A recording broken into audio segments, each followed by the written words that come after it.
Halo, selamat malam Businesspreneur semuanya. Ketemu lagi di Business Q&A. Hari ini saya Melisa yang akan host Business Q&A selama 1 jam ke depan, menggantikan Raisa yang hari ini sedang berhalangan. Nah, malam ini kita akan live bersama Pak Baskoro Hadi. Kita akan membahas satu topik yang menarik banget nih. Produk laris terjual tanpa perang harga. Nah, kita akan bahas lebih lanjut bersama Pak Baskoro. Jadi teman-teman nanti kalau punya pertanyaan, silakan bisa dituliskan di kolom komen ya, atau di bagian pertanyaan. Nah, sambil menunggu Pak Baskoro, coba saya invite Pak Baskoro dulu ya.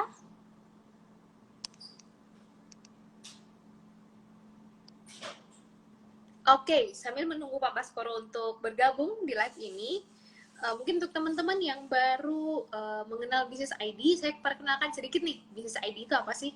Nah, Business ID merupakan platform untuk kita belajar bisnis langsung dari expert di bidangnya.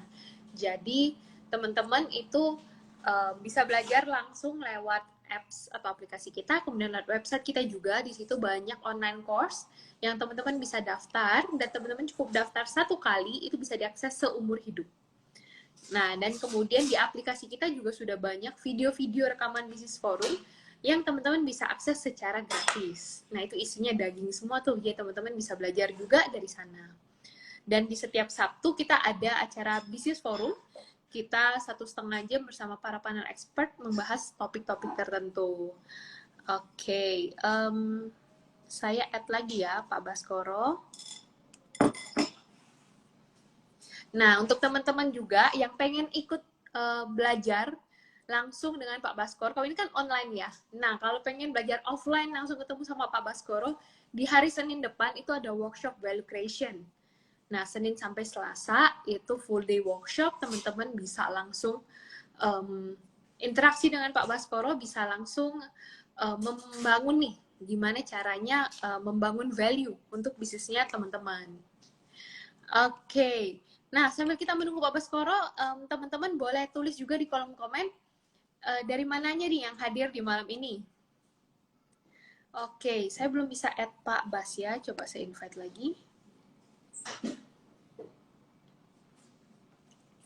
Malam Pak Bas. Saya lihat sudah ada join nih. Oh ya, udah masuk. Oke. Videonya agak belum. Ah ya. Halo Mel, Halo, malam Pak Bas. malam-malam. Apa kabar Mel? Baik Pak. Waduh, udah lama sekali tidak muncul Melisa nih di atas. Iya Pak. Palingnya di bisnis Q&A ya.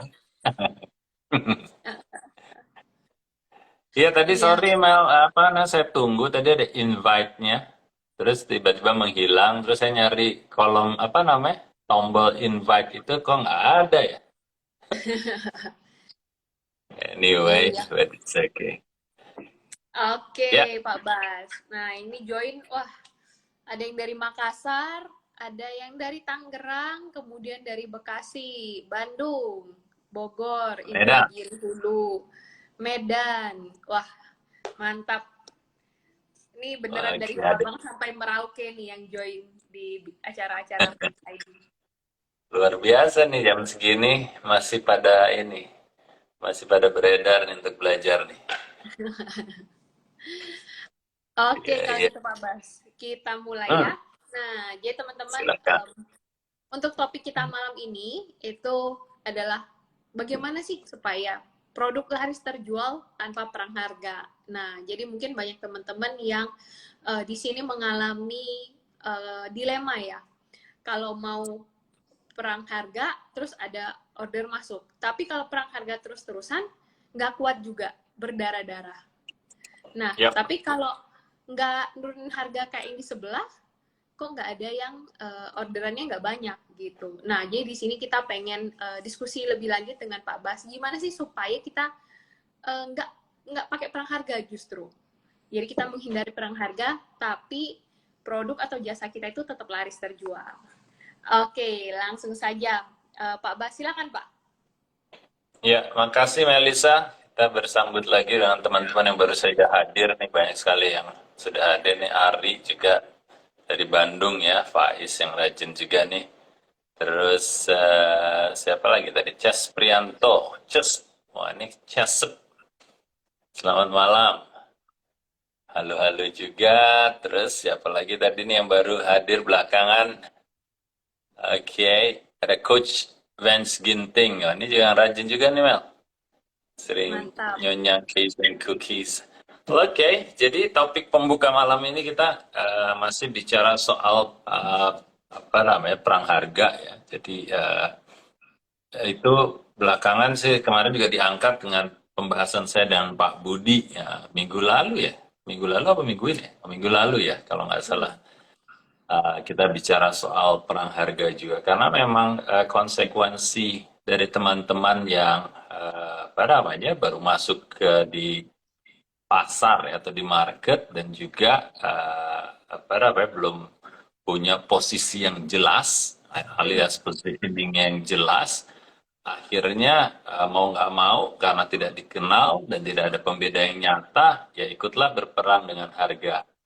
Nah, repotnya dengan perang harga itu kan kita justru memperkenalkan diri kita dengan tingkat harga yang kita lakukan ya. Anggap aja kalau kita apa namanya masuk ke pasar yang rata-rata harganya 100, tiba-tiba kita masuk dengan harga yang 70 gitu atau 50. Kadang-kadang kalau ikutan yang angka kembar itu khususnya di marketplace ya, itu kan suka wah 50% gitu ya.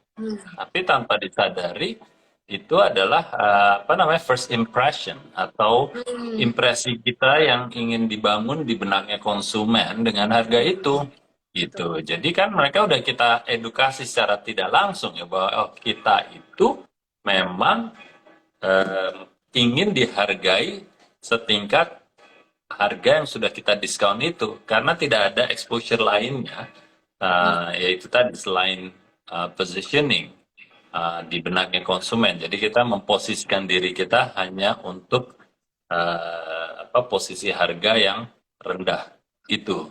Nah, repotnya kalau sudah seperti itu, secara operasional pun pasti teman-teman juga ngalamin ya Mel ya. Bahwa akhirnya itu kan mengikis profit kita. Betul. Ya, mengikis profit kita. Bisa mengikisnya dari besar menjadi kecil ya, anggap aja kayak gross profitnya mungkin dari apa gross marginnya dari 50% ke 30%, bahkan tanpa disadari gross marginnya itu bisa sampai 0. Nah, kalau udah gross marginnya 0, lalu dipotong lagi biaya operasional, bisa akhirnya negatif. Nah, memang kalau kita lihat di pasaran, banyak yang melakukan perang harga atau diskon yang berkelanjutan. Tapi ingat, tipikalnya perusahaan-perusahaan yang melakukan itu adalah perusahaan-perusahaan kayak perusahaan yang apa namanya kayak digital ya atau technology based atau intinya yang punya dana dari investor yang luar biasa besarnya alias duitnya bisa dibakar berkelanjutan dan si investornya pun tidak mempermasalahkan itu.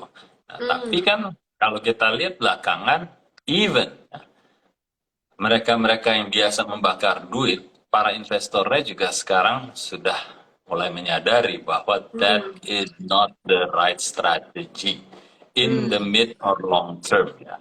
Jadi itu bukan suatu strategi yang bisa dilakukan untuk jangka menengah ataupun jangka panjang. Nah, ujung-ujungnya kita, ya unsustainable, benar sekali Mel. Nah, ujung-ujungnya kita harus menciptakan value, kita harus apa namanya membangun value itu, kita harus menurunkan value itu menjadi sebuah positioning yang unik dan relevan di benaknya konsumen. Nah, karena apa namanya yang dibeli oleh konsumen itu adalah value. Ya, yang dibeli oleh konsumen itu adalah brand yang punya value. Nah, ini yang apa namanya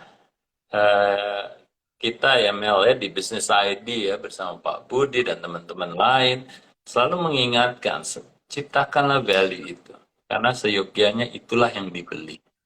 Nah, kalau sewaktu-waktu jangka pendek secara taktis kita melakukan diskon, boleh-boleh aja, ya, tidak dilarang, tidak diharamkan istilahnya.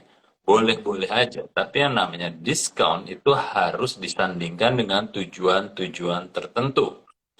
Seperti apa tujuan-tujuan tertentu? Seumpamanya nih, Melissa punya bisnis apa namanya, fashion, dan di saat tertentu Melissa lagi berulang tahun ceritanya. Kita ingin merayakan itu bersama konsumennya. Nah, ada alasan kita memberikan mungkin promosi dalam bentuk diskon, ya. Nah, itu kan sesaat aja kan, nggak tiap hari Melisa ulang tahun kan ya, kan gitu ya. Betul, Dan Pak. juga ada ininya, ada objektifnya. Ada objektifnya kenapa kita ngasih promosi yang berbentuk diskon harga. Nah, jadi pengalaman saya dan juga pengalaman dari bisnis-bisnis yang sustainable selalu melakukan promosi yang dalam bentuk diskon itu ada temanya, ada alasannya, sehingga itu sebagai pemanis. Tapi bukan untuk memposisikan diri kita atau bahkan berkompetisi dengan pemain-pemain lain dengan menawarkan harga yang serendah-rendahnya. Dan paling parahnya adalah kita nggak punya value, nggak punya harga diri, tapi kita sudah membanting harga diri kita. Akhirnya, ya itu tadi. Mereka menganggap kita ya serendah itulah harga kita. Agak susah in the long term untuk berkompetisinya, dan agak susah untuk membangun bisnis kita kalau profit kita tidak sehat, ujung-ujungnya bisa gulung tikar gitu ya, Mel. Betul, betul, Pak.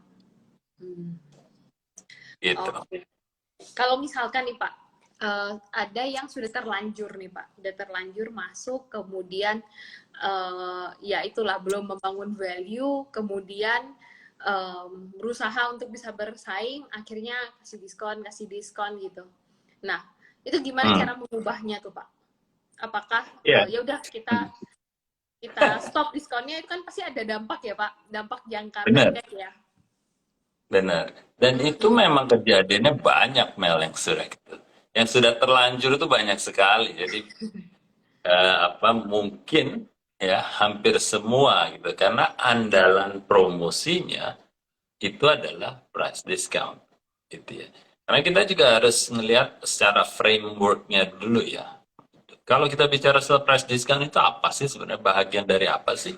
Ya bagian dari promotion kan.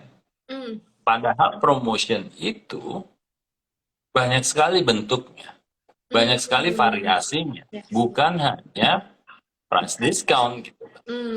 Nah, tapi ya paparan kepada teman-teman kan seperti itu ya, bagi pebisnis awal, seakan-akan itu adalah hanya satu-satunya cara kita berpromosi.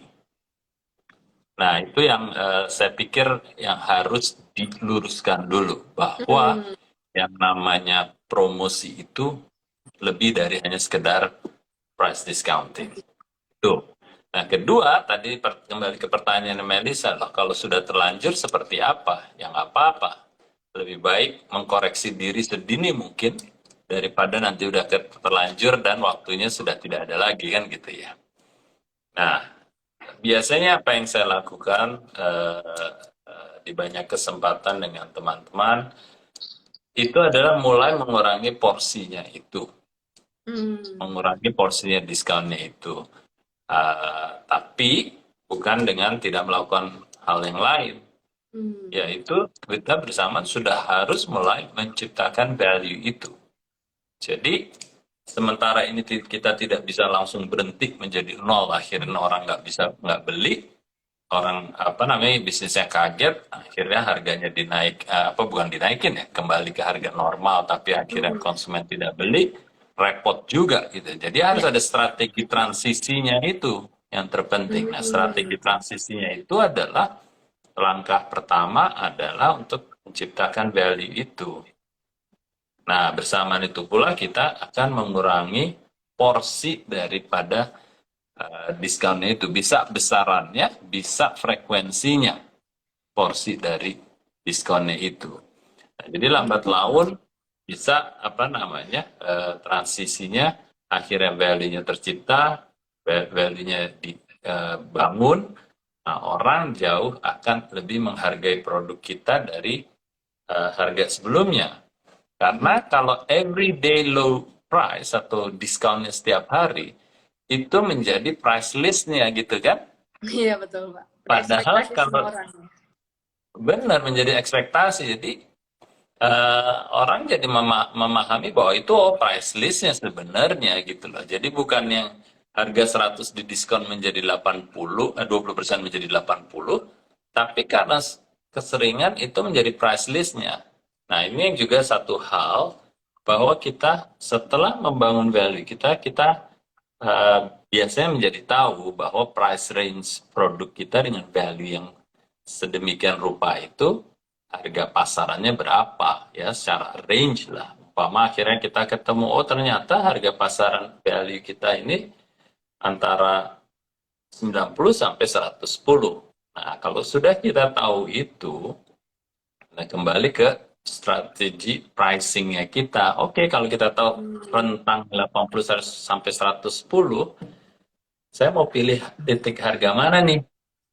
Oke, biasanya langkah ketiganya adalah setelah kita tahu harga pasaran. Jadi pertama tadi langkah pertama menciptakan value, langkah kedua memahami harga pasaran dari value itu alias berapa sih sebenarnya konsumen rela untuk membayar value setingkat itu. Anggap aja tadi contohnya 90 sampai 110 ribu umpamanya ya.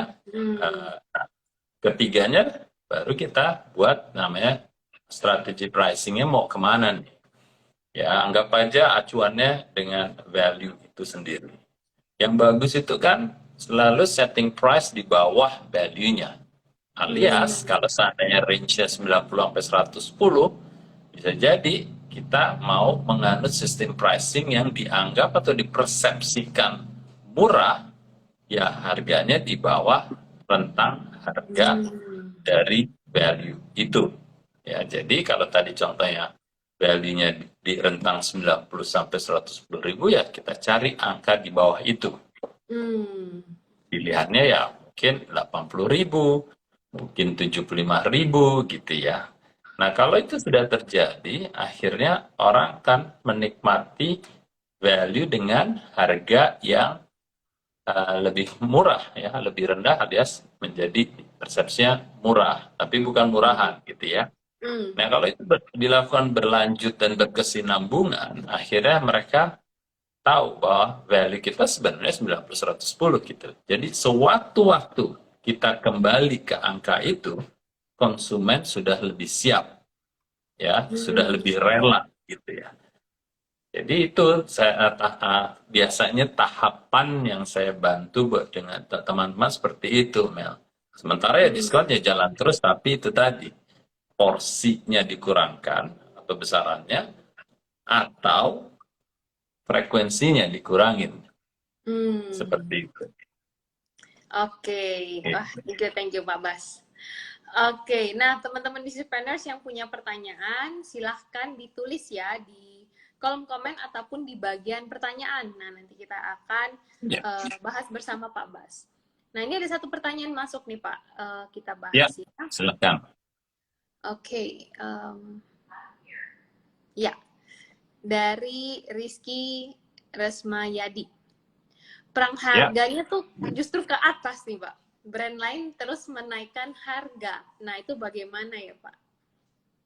Ya, ini bagusnya pertanyaannya. Karena ini juga yang saya alamin ya dalam pengalaman saya sebelumnya. Jadi Rizky pertanyaan bagus sekali karena ini memang realita ya. Jadi nggak hanya perang ke bawah, tapi juga perang ke atas. Itu menarik ya. Tapi paling tidak kalau perang harga ke atas itu tidak mematikan bisnis itu karena kan profitnya yang tadi saya bicara menjadi lebih tebal kan gitu ya. Betul. Menjadi lebih tebal. Kebalikannya kalau perang harganya ke bawah ya. Nah, jadi ini masih secara impact keseluruhan tidak separah atau tidak mematikan seperti kalau perang harga ke bawah karena profitnya justru tambah tebal. Tapi walaupun demikian kita harus melihatnya dalam konteks yang lebih besar. Ya, konteks lebih besar. Jadi pada saat itu, yang konteks yang lebih besar itu, kita berpikir adalah selama value-nya itu lebih tinggi dari harganya, masih nggak apa-apa. Repotnya Rizky Hmm. adalah perang harganya ke atasnya, harganya jadi melebihi value-nya. Nah, itu kalau tadi price di bawah value menjadi persepsinya murah, kalau kebalikannya berarti price di harga di atas value persepsinya adalah menjadi mahal. Ya, jadi Hmm. hati-hati, Rizky. Hati-hati, jangan sampai kita pricingnya melebihi value-nya gitu. Hmm. Walaupun kita terus harus membangun value kita ya. Tapi usahakan selalu price-nya jangan melebihi value itu, alias nanti dianggap secara persepsi kemahalan. Nah, jadi apa yang terjadi di kategori itu? Paling nggak pengalaman saya nggak perlu menyebutkan produknya apa, tapi ini produk yang berhubungan sama nutrisi, yang mana semua Hmm. pemainnya merasa, dan memang ada feedback bahwa semakin harganya Tinggi gitu. tinggi, semakin meyakinkan si konsumennya, kayak wah ini Nah, lebih bonafit nih. berkualitas Jadi gitu ya. medicine, dia merasa kualitasnya kayaknya bonafit nih, kayak Hmm. gitu. Dan itu benar-benar terjadi ya, kayak di Cina. Jadi saya bisa bicara di Cina itu di kategori susu ya, di kategori susu awalnya itu kontribusi yang besar adalah segmen harga yang menengah ke bawah. Jadi Hmm. istilahnya bisa 80% adalah segmen menengah ke bawah harganya ya. Saya bicara soal harga ya. 20%-nya adalah yang kelas premium. Hmm. Tapi setelah terjadinya waktu itu ada isu melamin ya. Mungkin teman-teman masih ingat di tahun berapa ya melamin itu ya. Jadi ada kandungan melamin dalam susu gitu ya. Hmm. Tiba-tiba susu lokal itu dipertanyakan semua kualitasnya, termasuk beberapa perusahaan multinasional. Akhirnya value itu direlevansikan dengan hubungannya dengan kualitas, dan uh, kualitas itu mendapatkan tempat, harganya menjadi dimungkinkan untuk yang lebih tinggi. Hmm. Alias yang premium akhirnya menarik keuntungan dalam hal persepsinya lebih dipercaya. Hmm. Jadi tiba-tiba, saya bisa bicara tiba-tiba karena memang terjadi cepat sekali. Komposisi dari penjualan susu-susu yang price segmentnya premium yang tadi cuma 20% berbalik menjadi yang dominan. Saya lupa kalau nggak salah 60, 70 apa bahkan sampai 80%. Hmm. Dan segmen yang harganya lebih rendah itu menjadi hanya 20% karena price-nya itu dikaitkan dengan kualitas, image kualitas dikaitkan dengan pricing itu tadi. Itu dimungkinkan. Ya, tapi kembali hati-hati jangan sampai value-nya di bawah price yang dinaikkan. Hmm. Itu Rizky, semoga Oh, menjawab ya. oke. Mantap, Pak. Wah, ini kita ada banyak pertanyaan. Saya lanjut lagi ke pertanyaan dari Ya. Albert Jaya. Oke. Bagaimana cara memenangkan persaingan di market yang sudah ada leadernya, Pak? Kalau bisnisnya Pak Albert ini di kampling tanah, Kampling tanah apa nih? Kafling maksudnya. mungkin ya. Saya juga agak kurang Cara yakin. pemenangan persaingan di market yang udah ada leadernya, bisnisnya kampling tanah. Oke, moga-moga maksudnya kafling ya. Hmm. Oke, saya akan bicara secara konteksnya aja ya, Albert. Terima kasih pertanyaannya nih. Jadi kalau kita bicara soal market ya, di mana kategorinya itu sudah terbentuk, biasanya kategori itu akan punya pemain-pemain yang sudah duluan masuk gitu kan ya. Hmm. Kalau duluan masuk, pasti di antara mereka, pemain-pemain yang sudah masuk itu, ada posisinya yang pangsa pasarnya tertinggi alias market leader gitu ya. Nah, tapi itu wajar wajar aja, biasa-biasa aja. Jadi kan cara kita masuk ke kategori yang sudah ada pemain-pemainnya, selalu kita harus mencari posisi yang berbeda. Alias, Hmm. sekali lagi, pastikan value yang Anda punya itu unik dan relevan. Unik maksudnya apa? Unik artinya ya satu-satunya sebenarnya kalau dalam bahasa Inggris, tapi paling tidak punya diferensiator yang sangat-sangat jelas. Itu yang pertama, unik. Dan relevan, ya relevan harus relevan solusi atau pemenuhan kebutuhan terhadap konsumen yang kita targetin harus relevan. Karena kita sesuatu itu juga pernah bicara ya Mel ya, beberapa bulan yang lalu bahwa alasan tertinggi bisnis baru gulung tikar itu yang pertama adalah no market needs, alias tidak relevan dengan kebutuhan marketnya. Iya. Gitu. Itu ada berapa persen? 44% saya kalau nggak salah. Angkanya saya sudah mulai lupa ya. Tapi cukup dominan ya. Itu yang tertinggi ya. Alasan kenapa bisnis gulung tikar karena tidak relevan ya. Yes. Jadi tetap kita harus berusaha menjadi relevan ya Pak ya. Apalagi Benar. Seiring perkembangannya zaman ya, mungkin ada kebutuhan-kebutuhan yang berubah. Nah, jadi kita harus tetap menyesuaikan diri ya. Ya, dan juga mungkin saya tambahin juga Mel untuk Albert Jaya gitu kan.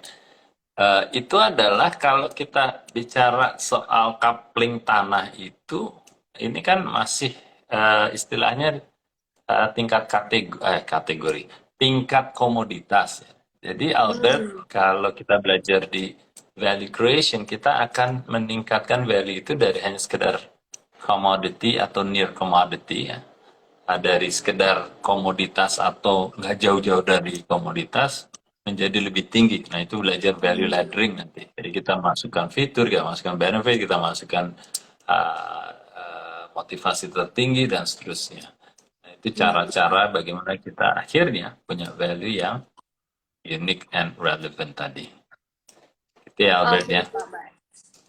Siap. Kita lanjut ke pertanyaan dari Siti Asli Hubainah. Assalamualaikum Pak Bas, kalau kita sudah membangun value sebaik mungkin, tips apa ya Pak agar customer lebih melirik produk kita ketimbang brand yang lain? Oke, ya jadi sorry Tias tadi produknya apa ya? Tadi terada terputus Mel? Produknya belum disebutkan. Cuman tips apa agar customer lebih melirik kita nih dibanding brand yang lain? Ya oke. Melirik ya. Jadi gini, Tias, kalau kita berinovasi atau berenovasi terhadap produk kita, inovasi adalah kita membuat produk kita yang nggak baru-baru amat ya, bukan inventor ya, tapi produk yang benar-benar inovasi lah tingkatannya. Atau kita punya barang yang kita mau perbaiki atau renovasi.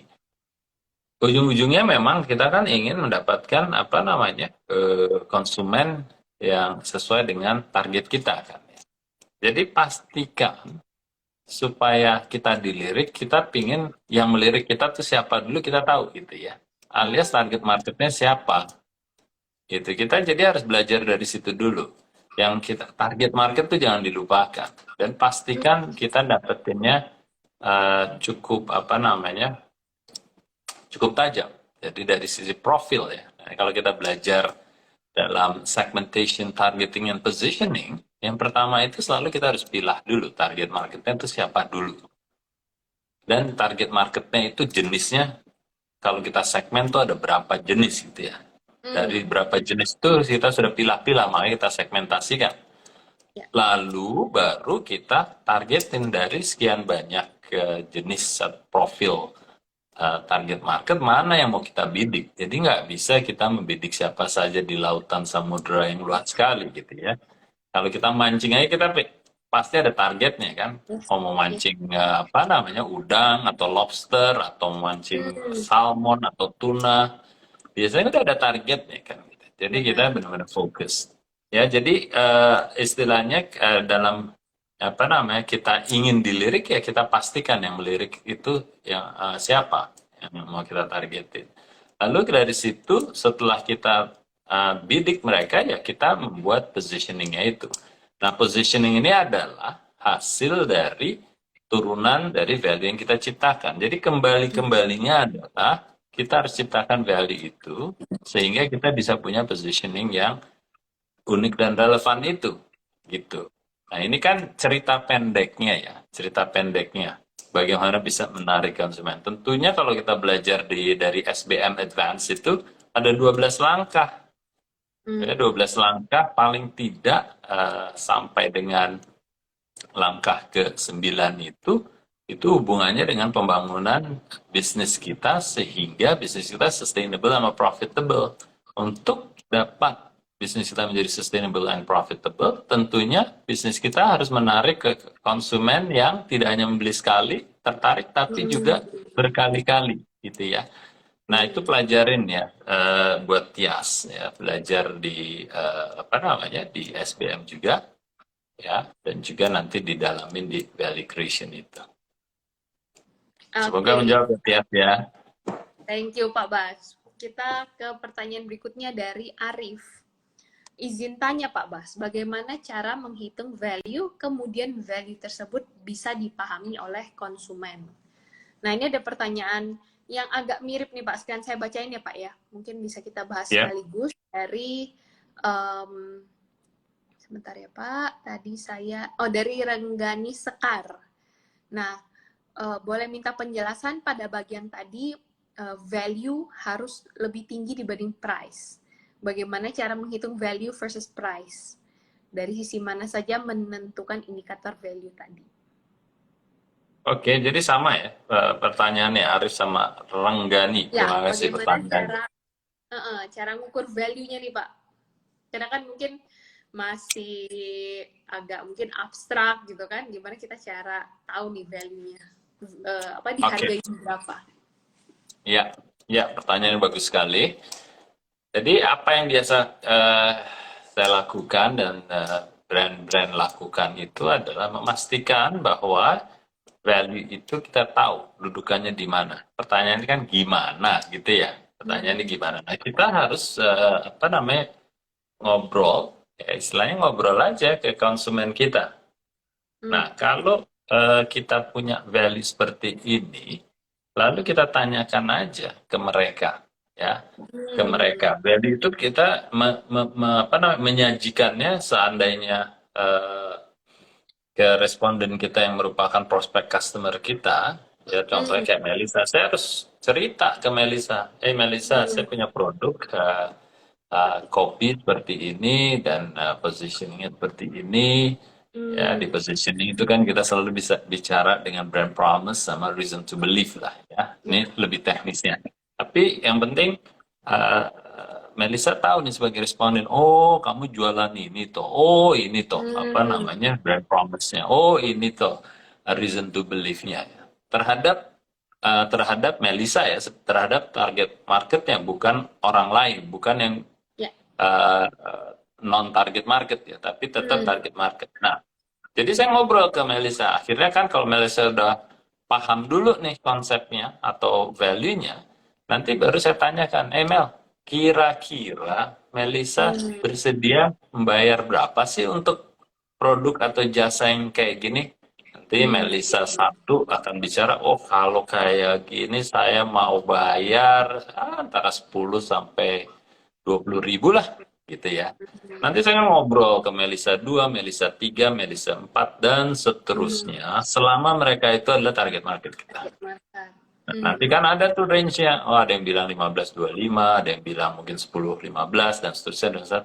Akhirnya kita mendapatkan paling tidak masukan, oh kita range-nya 10 sampai 25 ribu gitu. Nah, itu akhirnya kita akan punya keyakinan, wah, gue yakin 10 sampai 25 ribu nih value kita. Berarti kalau itu tadi ngikutin langkah-langkah setelah kita tahu ya kita akan memahami kira-kira price setting kita mau ditaruh di mana nih. Kalau saya dapat 10 sampai 25 ribu rentang harga value saya, paling tidak saya bisa mulai dengan angka 10 ribu aja price settingnya aman gitu, karena itu adalah rentang yang terendahnya. Atau bahkan kalau mau jualnya 9.900 umpamanya masih di bawah 10.000 ya, itu jauh lebih baik. Nah, ini tadi kan hubungannya Renggani juga nanya value harus lebih tinggi dari pricing ya seperti itu tadi. Jadi contohnya kalau saya dapat responden Melisa 1 sampai Melisa 50 atau Melisa 100, saya udah dapat tuh rentang harganya 10 sampai 25. Nah, saya usahakan ngeset pricingnya di bawah rentang itu. Paling tidak titik terendahnya adalah 10.000 lah rupiah. Gitu. Karena rentangnya cukup lebar tadi 10 sampai 25. Lebih Ya. bagus lagi ya di bawahnya 10.000 gitu. Oke. Berarti lebih bagus kalau di bawah 10.000, tapi antara 10 sampai 25 itu masih aman ya, Pak ya? Betul, betul sekali. Oke, yang penting jangan lebih dari 25 ya, Pak ya? Iya, iya. Oke, Karena oke. saya pernah melakukan hal yang sama untuk produk kuliner ya. Saya nggak perlu sebutkan brandnya, tapi itu dijual waktu itu harganya masih 30.000. Setelah kita riset, ternyata rentang harga berdasarkan value-nya itu bisa 30 sampai 35 sampai 55.000 kalau saya nggak salah waktu itu. 40 sampai 55.000, sorry. 40 sampai 55.000. Jadi akhirnya kita lebih yakin bahwa harga kita ini secara persepsi di bawah value-nya yang 40 sampai 55.000, orang harganya 30.000 gitu ya. Jadi dinaikin 10% aja ke 33.000 atau bahkan 35.000, itu masih value for money atau alias dia persepsikan murah gitu kan. Iya, betul, betul, betul. Oke, sama tadi poin penting yang dijelaskan Pak Bas adalah target marketnya ya Pak ya. Jadi harus bertanya, survei ke target market yang kita tuju gitu. Betul. Dan Betul. kalau bisa mungkin memang kita tuju sama mungkin menghindari juga orang-orang yang kita tanya itu agak bias gitu ya Pak ya. Iya. Iya. Misalkan kalau saudara gitu ya, mungkin kadang agak bias juga kan. Iya. Kayak seakan-akan menanyakan minuman berkarbonasi dengan nenek-nenek gitu. Ya pasti nggak suka. Ini udah gitu udah saya nggak suka, harganya segini, mahal gitu ya. Karena bukan target kita gitu kan. Yes, yes, yes. Makin menarik nih pembahasan kita Pak. Kita lanjut ke pertanyaan dari ini Nyonya MG Cake and Cookies. Pak Bas, Ini sering nih join nih. yang bisa meningkatkan value untuk bisnis makanan yang pasarnya besar dan kompetitornya banyak. Harga yang mereka tawarkan juga mulai dari yang murah sampai yang mahal. Ya, Nyonya MG Cake and Cookies. Jadi pertama kita harus memastikan fokus ke segmen yang mana dulu nih. Pasarnya besar ini kan pasar besar yang mananya ini. Karena pasar makanan kan besar sekali gitu kan. Tapi segmen makanan mana yang mau kita masukin gitu kan. Makanan aja bisa makanan, tergantung bagaimana ingin mensegmentasikan pasarnya. Bisa makanan manis, makanan asin, dengan segmentasi model itu, atau yang lebih sering dilakukan adalah makanan mahal, bukan makan mahal, makanan dengan harga tinggi, makanan harga menengah, makanan harga rendah, itu karena yang lebih sering gaya segmentasi teman-teman. Atau bisa juga kan segmentasi gaya ini profilnya konsumennya, konsumen yang ingin makan cepat alias quick service restaurant, dengan makanan yang dine-in, makanan yang mungkin take away gitu ya. Ini segmen mana yang mau diambil. Atau banyaklah cara mensegmentasi pasar. Tapi intinya adalah pastikan dulu nih kita mau masuk segmen pasar yang mana. Gitu ya. Nah, nanti kalau dapat segmen pasar yang mana, kita akan dapatkan siapa sebenarnya target market kita secara profil gitu ya. Contohnya, profilnya kembali ke Melisa. Kita pahamin nih, konsumen-konsumen dengan profil Melisa adalah orang yang tidak ingin repot, Orang yang Hmm. makannya tidak lebih dari 30 menit. Berarti pingin makanannya yang praktis dan cepat disajikan dan Hmm. cepat dikonsumsi. Terus apa namanya, tipikalnya apa namanya, ingin makannya bersama keluarga, tidak sendiri. Hmm. Dan tipikalnya Melisa biasanya apa namanya, bersuami dan beranak satu, tipikalnya kayak gitu, dan seterusnya dan seterusnya. Nah, semakin kita tahu target market kita, semakin kita akan bisa menciptakan value yang jauh lebih tajam, jauh lebih unik, dan jauh lebih relevan untuk profilnya Melisa ini.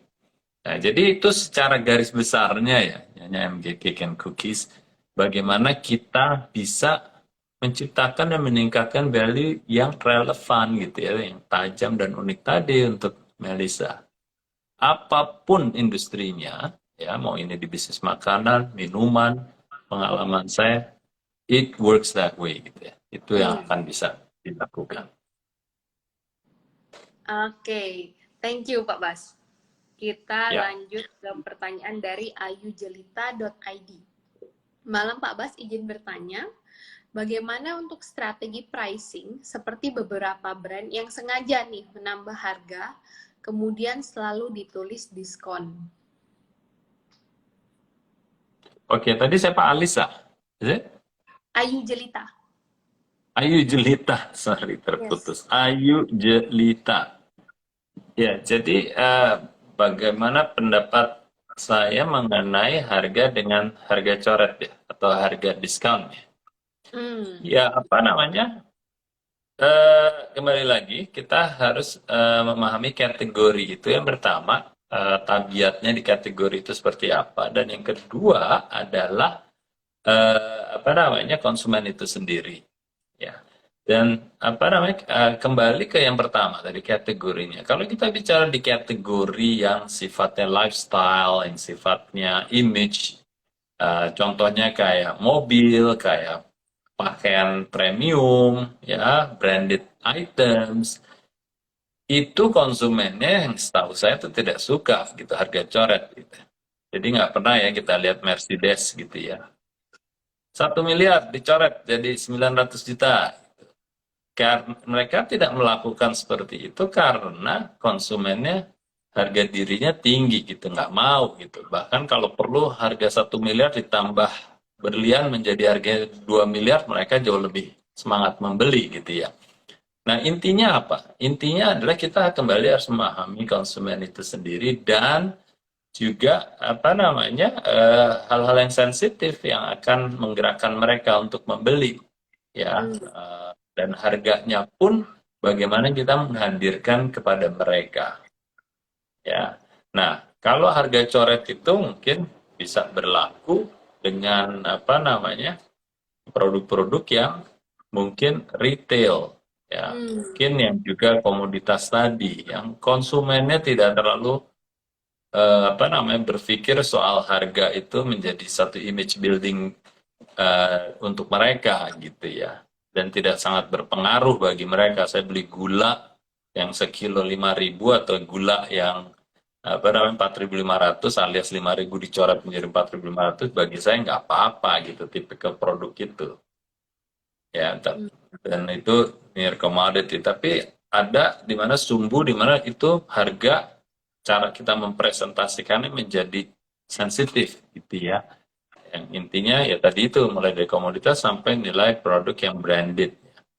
Nah, jadi apa namanya, Ayu Jelita harus memperhatikan nih, saya nggak tahu kategorinya apa dan konsumennya reaksinya seperti apa terhadap persembahan harga yang paling optimal buat target marketnya gitu. Hmm. Oke Pak Bas, thank you Pak. Kita lanjut ke Ya, Ihsan Arif. Malam Pak Bas, izin nah, bertanya. Nah, ini berlanjut dari yang tadi Pak, survei value produk kita. Jadi ketika kita ya. survei value produk kita sesuai segmen, bukan tidak mungkin kalau pelanggan mau dengan harga yang murah. Apa itu bisa jadi acuan kalau value produk kita itu segitu? Ya, jadi kembalinya sebenarnya Ihsan ya. Mereka biasanya konsumen yang kita tanyakan atau respondents, mereka akan menakar sesuai dengan apa namanya, dengan apa yang mereka hargai terhadap konsep atau value kita. Gitu ya. Jadi di banyak kesempatan kalau kita lakukan research, mereka diingatkan bahwa kalau kita bicara ini ya mereka kembali lagi eh, akan menghargainya seperti apa. Itu Hmm. mereka biasanya jujur deh. Walaupun apa namanya rentang harganya bisa jadi kalau orang yang mungkin lebih apa ya namanya lebih perhitungan ya itu tadi bisa jadi dia merentangkan harganya 10.000 sampai 30.000 gitu ya. Nah biasanya kalau kita sering melakukan riset itu kita juga akan mulai sensitif terhadap oh ini tipikal konsumen yang apa namanya pinginnya itu lebih harga murah karena itu berlaku sebenarnya untuk semua orang tapi paling tidak kalau kita melakukan riset itu kita akan melihat bagaimana dia merentangkan harganya itu juga membuktikan seberapa sensitif dia terhadap harga ya Hmm. jadi itu tipikal konsumen yang sensitivitas terhadap harganya lebih besar alias nantinya Hmm. kalau kita berhadapan dengan dia akan sensitif tuh harga dinaikin 1.000 mungkin udah sangat berpengaruh buat dia ketimbang konsumen lainnya pada umumnya gitu ya. Jadi Hmm. jangan khawatir kalau saya pikir soal apa namanya ke istilahnya apa ya namanya ke bukan kejujuran ya tapi ke keterbukaan konsumen untuk Hmm. menilai value kita. Lalu kita apa namanya bisa kita netralkan dengan mengundang lebih banyak responden gitu ya. Jadi nggak bias. Hmm. Kebiasaan itu bisa ternetralisir dengan jumlah responden yang lebih banyak. Oke. Itu Ihsan. Oke, atau mungkin ini Pak, kalau misalkan nih kan Hmm. kita misalnya kita udah tanya banyak ke orang dan rata-rata orang menyebutkan harga misalnya mungkin saya jual apa ya, jual termos gitu misalkan. Mungkin saya tanya ke orang banyak yang Hmm. bilang dia mau belinya 20.000 misalkan. Nah, sementara mungkin saya sendiri saya tuh berekspektasi saya bisa jual misalnya harga 30.000. Nah, apakah mungkin kalau misalkan, tapi kan kalau saya jual 30.000, orang mau 20.000, berarti kan nggak ada yang mau beli, gitu istilahnya. Nah, apakah bisa kalau misalkan produknya saya coba lihat lagi nih Pak, apalagi yang bisa saya tingkatkan mungkin dari fiturnya atau benefitnya gitu, sehingga ketika saya jelasin lagi kembali ke segmen market ini atau target saya, itu mereka jadi uh, willing, jadi mau untuk bayar lebih gitu misalkan. Iya, bisa, bisa. Itu kan masih di tingkat konsep ya, Mel ya. Hmm. Jadi itu bisa sekali. Bahkan kalau apa namanya, kalau kita apa namanya sudah fasih untuk melakukan produk launching atau istilahnya untuk kita meluncurkan sebuah produk baru, Hmm. biasanya kita akan benar-benar rajin di tingkat konsep testing istilahnya tadi ya. Kita Hmm. mengecek testing konsep itu berapa kali pun ya kita jalanin gitu supaya Hmm. memastikan bahwa konsep itu jelas nyampe ke konsumen dan kita jelas bahwa dengan mereka jelas konsepnya mereka mau merelakan bayarnya berapa gitu. Hmm. Itu penting sekali tahapan itu Mel, karena kalau Hmm. itunya kita nggak dapet ya itu tadi bisa kepleset nanti Melisa nge-charge 30 orang di harga nilainya cuma 20 itu Hmm. langsung blunder itu udah Betul. pasti blunder. Dan ini juga Mel, apa namanya, ngembangin dari pertanyaannya Melisa ya tadi. Jadi kadang-kadang kita pun kalau sudah punya value dan positioning, kadang-kadang kita tidak disiplin untuk memastikan bahwa value itu nyampe ke konsumen. Jadi itu nanti di fungsi promosi. Jadi Hmm. kalau kita apa namanya, kalau sudah punya value, pastikan itu sampai ke target market kita. Jadi nggak hanya Hmm. cukup menciptakan, tapi harus memastikan kita Ah. komunikasikan dan promosikan value itu untuk supaya Hmm. nyampe. Hmm.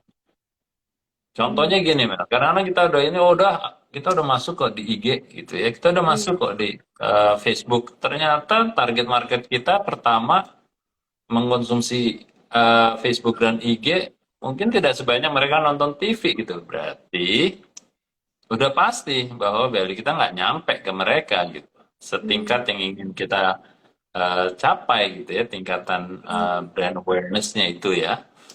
Nah, Ya. kadang-kadang itu juga apa namanya blind spot-nya Mel. Kita udah ciptakan, Hmm. kita sudah merasa cukup, konsumen yang kita tes sudah yakin, kita lupa mempromosikan dengan bobot yang cukup. Akhirnya masuk ke pasaran, target marketnya masih nggak tersampaikan value kita, ya mereka tetap aja nganggap value kita tidak setinggi yang kita sudah tes di riset gitu. Hmm. Gitu. Yes, yes, yes. Jadi kalau kita sudah menciptakan value, kita harus terus mengkomunikasikan ya Pak ya. Jadi jangan Betul, berasumsi bahwa orang customer yang datang itu udah ngerti nih, udah ngerti benar, sama benar. value yang mau kita sampaikan ya. Hmm. Iya, iya. Bahkan kayak gini ya, secara praktis yang kadang-kadang teman-teman kan, yang apalagi yang UMKM merasa, wah karena saya nggak mampu bayar di media yang berbayar gitu ya, bla bla bla.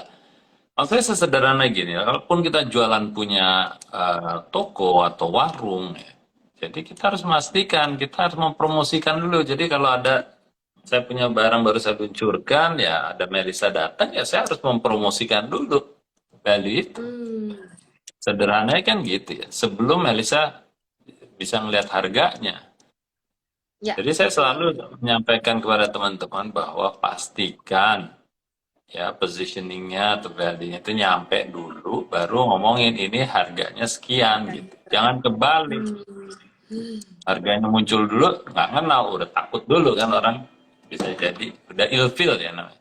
Ya, betul, Udah ilfeel betul. duluan, jadi beli nanti. Hmm, betul betul. Sama mungkin salah satu tips juga yang saya sering info ke teman-teman tim sales saya adalah yaitu kalau misalkan orang karena biasanya customer itu kalau WhatsApp atau mungkin DM IG orang kan pasti akan bertanya, Kak harganya berapa? Duluan ya. Nah, tapi benar kayak kata Pak Bas, kita jangan langsung sebut harganya. Cuman kayak harganya 50.000 gitu. Terus kitanya diem, dia diem. Terus ya udah dia hilang gitu. Nah, jadi kita perlu jelasin dulu nih produk yang dia tanyakan itu apa namanya fiturnya apa, benefitnya apa, apalagi yang kita tawarkan atau keunggulannya kita yang Hmm. relevan untuk mereka. Nah, baru kita sebutin harganya gitu. Jadi Iya. jangan sampai ya kita cuman karena saya sering juga nih WhatsApp chat misalnya ke all shop gitu ya Pak, ketika kita tanya ya udah kita Hmm. kasih tahu harga tanpa ngasih tahu penjelasan lebih lanjut ya akhirnya saya hanya membandingkan dari harganya gitu. Jadi itu Hmm. sayang, Hmm. sayang banget kan. Mungkin value dari mereka tuh bagus banget nih. Tapi karena saya nggak tahu, ya akhirnya saya memilih berdasarkan harga gitu. Benar, benar. Iya, itu banyak tuh kejadiannya ya teman-teman ya. Jadi sekali lagi saya Hmm. nggak menakut-nakutkan bahwa channel yang dipakai itu harus TV atau apa atau yang berbayar. Tapi yang seperti tadi Melissa sampaikan, even kalau kita media yang kita pakai masih gratis kayak di WhatsApp, Hmm. wajib hukumnya yang disampaikan itu adalah value-nya dulu, ya, apa yang mereka dapat Hmm. dulu, baru Ya. ngomongin harga. Jadi jangan sampai kita jawab apa yang ditanya langsung oleh konsumen. Harga kita kasih tahu, Betul. harganya sekian. Terlambat nanti, first impressionnya nggak Hmm. dapet. Udah kabur-kabur Hmm. gitu. Betul. Sayang-sayang banget gitu. Padahal kan udah di WhatsApp kan, tapi sayang banget gitu. Kayak cuman kasih tahu harga, walaupun yang ditanya emang cuma harga, tapi Hmm, ya, sayang lah kehilangan calon customer kan gitu. benar-benar. Oke, Ya, kita lanjut ada ke lagi pertanyaan? pertanyaan dari ada Pak dari Anton Subakti. Ya, Ya. malam Pak. Kalau produk yang dijual itu over value. Jadi, maksudnya ini ya, kualitasnya di atas daripada harganya gitu. Jadi harganya kemurahan dibanding kompetitor. Hmm. Itu apakah bagus Pak? Atau ya kasih value yang sama aja dengan harganya? Ya, jadi kalau saya pikir ya itu tadi, ini kan Anton sebenarnya memvalidasi apa yang kita sudah bicarakan tadi. Jadi bahasanya mungkin bukan overvalue, justru undervalue lah. Yang Oke. mana kalau kualitasnya di atas daripada harganya itu memang yang kita inginkan gitu ya. Tapi ingat ya, maksudnya Anton, bahwa kualitas itu kan hanya salah satu dari aspek yang bisa dibangun dalam sebuah value produk ya. Macam-macam ya, bisa apa namanya, apa dari aspek service, dari aspek apa namanya, bahan baku, dari aspek fungsionalitas dan seterusnya dan Hmm. seterusnya. Jadi kalau kita bicara secara general kualitas, pastikan kualitas apanya yang sekali lagi relevan.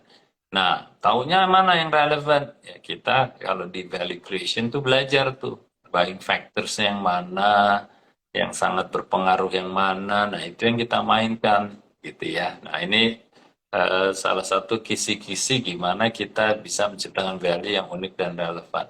Jadi jangan hanya sekedar kualitas yang bisa jadi kualitas yang ditampilkan atau yang diangkat itu tidak terlalu penting ya. Bisa jadi menjadi salah satu buying factor tapi mungkin urutan ke 10 gitu kan.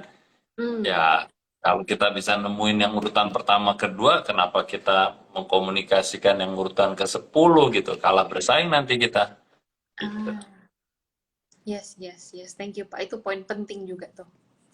Iya, ya. Oke, pertanyaan berikutnya nih, Pak. Dari Fean Syah. Mengenai unik Feansya. value. Ya, mengenai unik value, Pak. Terkadang kita terinspirasi value dari kompetitor, namun value tersebut tidak menjadi brand identity pada kompetitor tersebut. Sehingga kita mengambil value dari kompetitor dan menjadikan value tersebut brand identity kita. Nah, bagaimana nih menurut Pak Bas? Ya, jadi perlu kita pahamin ya, apa namanya, kompetitor itu bagus sebagai reference.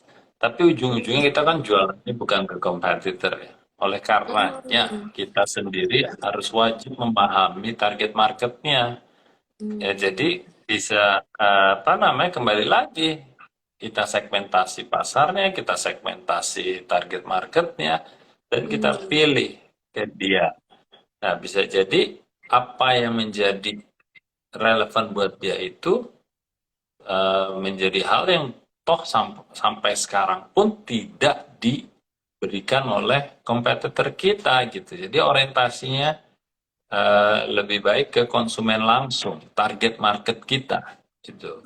Jadi di beberapa kesempatan pun kita kalau narik mundur kita juga sebenarnya bisa memasuki kategori yang bukan atau tidak dihuni oleh pemain-pemain sekarang alias competitors gitu ya.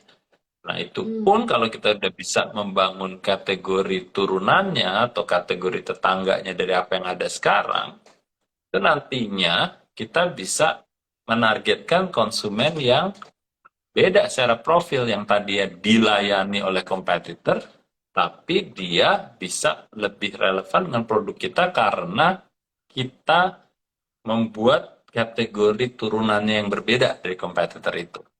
Ya, sehingga ya, jadi apa namanya? Siapa tadi namanya Fiansyah bisa Hmm. lebih tajam lagi melayani segmen konsumen itu. Nah, ini kan bisa dibilang nggak ada hubungannya dengan kompetitor, so apakah itu yang dimiliki oleh kompetitor atau tidak, tapi kita justru lebih memahami konsumen yang kita ingin targetkan gitu ya. Hmm. Seperti itu. Ya, jadi orientasinya ke konsumen lah, inti sederhananya seperti itu. Hmm. Oke, thank you Pak Bas. Nah, ini kita udah jam 8.44. Ada beberapa pertanyaan lagi. Apakah kita mau bahas satu pertanyaan lagi, Pak? Boleh, satu saja yang terakhir, silakan.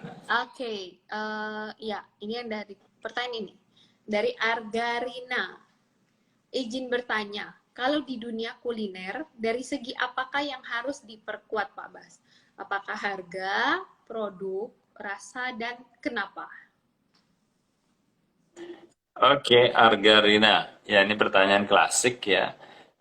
Saya nggak bisa jawab langsung di sini, tapi yang pasti saya bisa jawab di sini adalah yang pertama, pahami kategori itu apa yang menjadi prasyarat atau kalau kita nyebutnya hygiene factor ya. soal Hmm. rasa umpamanya. Rasa udah nggak mungkin nggak rasanya enak, udah harus enak gitu. Jadi itu menjadi prasyarat utama dan tidak bisa dijual. Itu udah Hmm. menjadi prasyaratnya, udah. Kita nggak bisa jualan, oh kita enak makanannya. Itu udah nggak mungkin lah, ya. Udah wajib ya, Pak? Kecuali functional food, makanan yang fungsional, mulai dari obat, setengah obat, atau apa. Mereka nggak terlalu mikirin rasa ya. Kalau namanya obat kan rasanya kayak apa gitu ya. Hmm. Nggak terlalu dipikirin. Tapi kalau kita bicara kuliner secara umum yang untuk ya, kebutuhan fungsional, apa namanya kebutuhan mendasar ya, ya harus enak gitu ya, yang pasti. Nah pertanyaannya apakah yang lain soal harga, produk dan lainnya. Harga tadi kita udah bicara. Jadi semua itu harganya akan mengacu kepada value yang kita berikan. Oke. Nah, jadi apa yang perlu kita tingkatkan di sini ya? Yang harus diperkuat. Ya, yang kita perkuat itu tadi, kita pahami apa sih problem yang ingin kita pecahkan buat target marketnya ini, dan siapakah target market yang memiliki problem itu. Jadi Hmm. semakin kita tajam di situ, kita akan tahu apa yang perlu kita bangun ya sebelum diperkuat. Hmm. Gitu. Alias apa aja yang relevan itu tadi kita bisa apa namanya menggalinya dari buying factors terhadap kategori itu.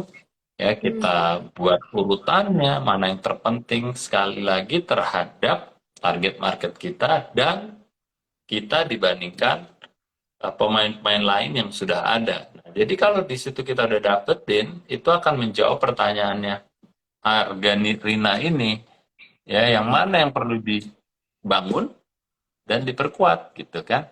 Ya, jadi Hmm. makanya saya bilang secara kontekstual seperti itu pendekatannya. Dan kalau di dunia kuliner dan specifically untuk Argerina produk kulinernya apa, itu akan berbeda. Ya, produk kuliner makanan itu berbeda-beda harusnya buying factors-nya itu tadi. Nah, itu yang harus digali gitu. Oke, Oke, wah ini ada komen dari Arka Nareswara, daging semua, keren. Wah, thank thank you you. Pak Bas. Silahkan. Thank you Ya, teman-teman businessplanners yang sudah bergabung di hari ini. Ini nggak terasa kita ngobrol udah jam 8.48 Pak sekarang. Oke, ya. nah Saya ini senang aja saya kalau teman-teman semangat. Iya, saya paham ini teman-teman punya banyak pertanyaan. Ini hebat banget walaupun udah malam, hari Senin, tapi masih semangat semua. Nah, teman-teman yang ingin belajar langsung dari Pak Bas, kalau ini kan online.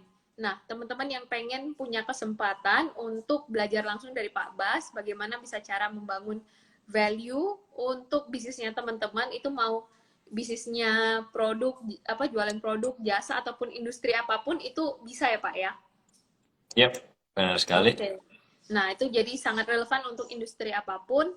Nah, itu teman-teman punya kesempatan nih di bulan ini, di hari Senin dan Selasa minggu depan, betul ya Pak ya? Ya, ya. Dua enam dua Oke. tujuh ya. 26-27 Ya, betul. September, Senin Tanggal Selasa 26 depan.